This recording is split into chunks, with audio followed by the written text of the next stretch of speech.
नमस्कार, मैं रचना शर्मा चढ़ती कला टाइम टीवी देख रहे सभी दर्शकों का स्वागत करती हूं। आप देख रहे हैं हरियाणा न्यूज। समाचार की शुरुआत से पहले एक नजर आज की मुख्य सुर्खियों पर।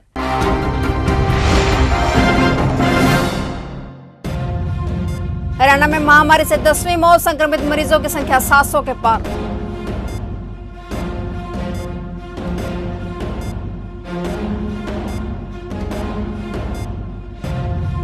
सोनीपत शराब घोटाला, मुख्य आरोपी ने किया सरेंडर, पुलिस कर्मियों के नाम भी आए सामने।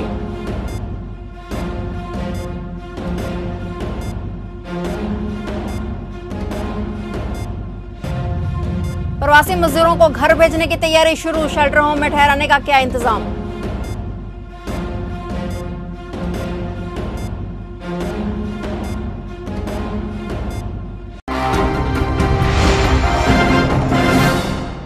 और अब समाचार विस्तार से।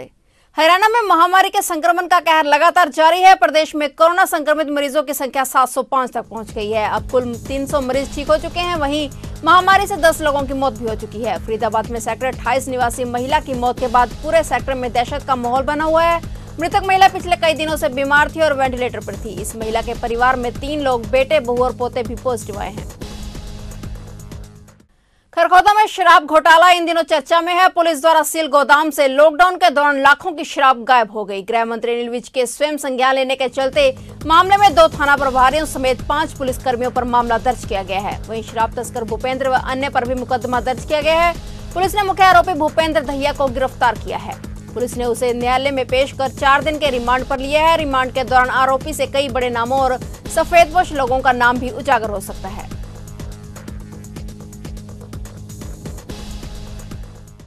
यह खबर अंबाला शहर विधानसभा क्षेत्र की है, जहां सभी प्रवासी मजदूर पंजाब से पलायन कर रहे हैं और जो अलग अलग राज्यों में जाने को मजबूर हैं।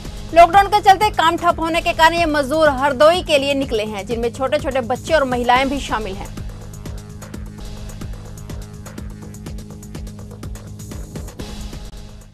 टोहाना क्षेत्र के किसान इस समय गहरी परेशानी से गुजर रहे हैं। उनका कहना है कि एक लंबे समय से वो बिजली विभाग से लगातार गुहार लगा रहे हैं कि उन्हें खेती के लिए बिजली का कनेक्शन दिया जाए, पर कोई न कोई तकनीक दिक्कत के चलते उनका काम लटकाया जा रहा है, जिसके चलते परेशान होकर वो टोहाना के बिजली विभाग के दफ्तर पहुंचे। वो जमकर रोष प्रदर्शन किया। इस दौरान उन्होंने हरियाणा सरकार मुर्दाबाद के नारे भी लगाए। उनका कहना है कि अगर उनकी समस्या दूर नहीं हुई तो 15 दिनों बाद वे रोड जाम कर देंगे। चरखी दादरी सीएमओ द्वारा बिना किसी अनुमति के मुख्यालय छोड़ने को लेकर एक ज्ञापन दिया गया है, जिसमें आरोप है कि वो पहले भी ऐसा कार्य कर चुके हैं और उनके खिलाफ डीसी कार्यालय में नोटिस भी भेजा था। लेकिन फिर से 4 मई को वह गुरुग्राम में गए थे और वहां पर पुलिस से उनका झगड़ा हुआ था और उनके खिलाफ वहां पर FIR भी दर्ज हुई थी, जिसको लेकर अब ज्ञापन दिया गया है।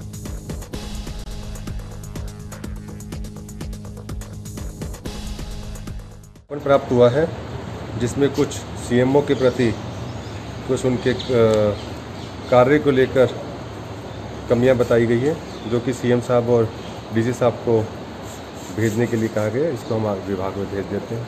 सर, गुड़गांव में सीएमओ साहब के ऊपर FIR भी दर्ज हुई है, उस पर क्या कुछ इसके बारे में कोई आइडिया नहीं दे सकते। चरखी दादरी प्रशासन ने प्रवासी मजदूरों को उनके घर भेजने की तैयारी शुरू कर दी है तथा उन्हें बसों में बैठाकर दादरी के शेल्टर होम में ठहराया जा रहा है। उन्हें प्रशासन द्वारा खाने पीने का सामान भी उपलब्ध करवाया जा रहा है। यहां तक कि सरकार द्वारा उनकी टिकट का भी इंतजाम किया गया है।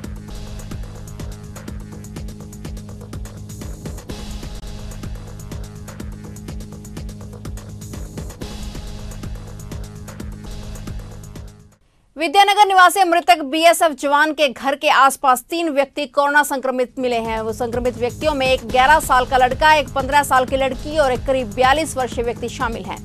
तीनों की सिविल अस्पताल के आइसोलेशन वार्ड में भर्ती करा दिया गया है।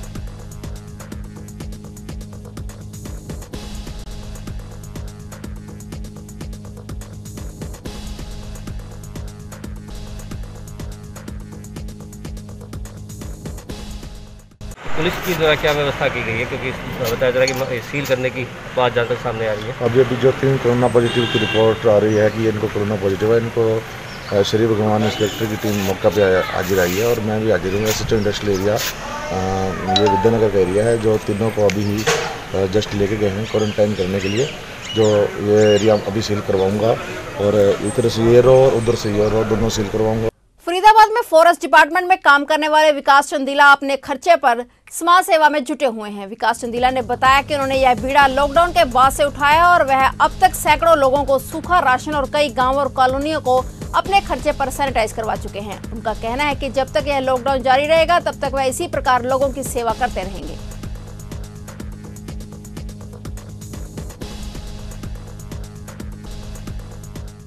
महेंद्रगढ़ शहर में देर शाम महाचान मोहल्ला में एक कोरोना पॉजिटिव केस मिलने के बाद पूरे महेंद्रगढ़ शहर में हड़कंप मच गया। बताया जा रहा है कि जिसे लड़के की कोरोना पॉजिटिव रिपोर्ट आई है वह लड़का 2 मई को अपने पिताजी का इलाज करवाने दिल्ली गया था। उसके बाद तबीयत खराब होने के कारण जब उसने महेंद्रगढ़ सिविल हॉस्पिटल में जांच करवाई तो उसकी रिपोर्ट पॉजिटिव आई। वहीं मौके पर पहुंचे जिला प्रशासन ने पूरे मोहल्ले को सील कर दिया है।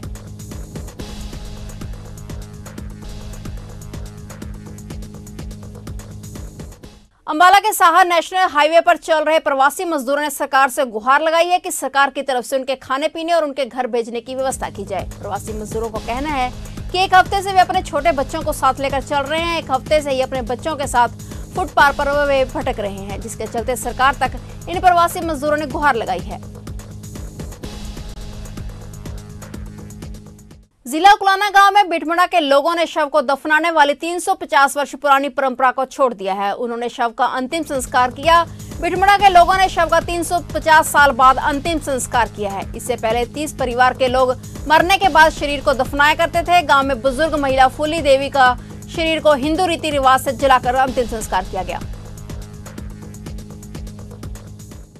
सफेदों की पुरानी अनाज मंडी का इतिहास लगभग 100 वर्षों से भी अधिक का है, लेकिन इस मंडी की एक सबसे पुरानी और बड़ी समस्या रही थी कि थोड़ी सी बारिश होते ही यहां 2 से 3 फुट तक पानी खड़ा हो जाता था, जो कि सड़क से लेकर दुकानों तक पहुंच जाता था। लेकिन अभी कुछ समय पूर्व ही इस अनाज मंडी को नई अनाज मंडी बनने के कारण डिनोटिफाई कर दिया गया है, जिस कारण ये नगर पालिका द्वारा अधिग्रहण करके यहाँ पर पानी की निकासी की समस्या से निजात दिलाई गई है। सीवरेज व्यवस्था को दुरुस्त करके मंडी के मध्य की सड़क को दोबारा बनवाया गया है। गौरव जी, आज हम सर्वे कर रहे थे कि पुरानी अनाज मंडी में थोड़ी सी बारिश होते ही घुटनों से ऊपर पानी खड़ा हो जाता था, लेकिन आज हम देख रहे हैं कि अभी थोड़ी देर पहले बारिश होकर हटी है और पुरानी अनाज मंडी लगभग पूरी साफ़ है पानी से। क्या कहना चाहेंगे? देखिए, मुझे लगता है कि सब्र का फल हमेशा मीठा होता है और पुरानी अनाज मंडी तो जब से मेरा बचपन में यही बीता है और बड़े भी यही और पार्षद भी वार्ड नंबर 13 से बना हूँ।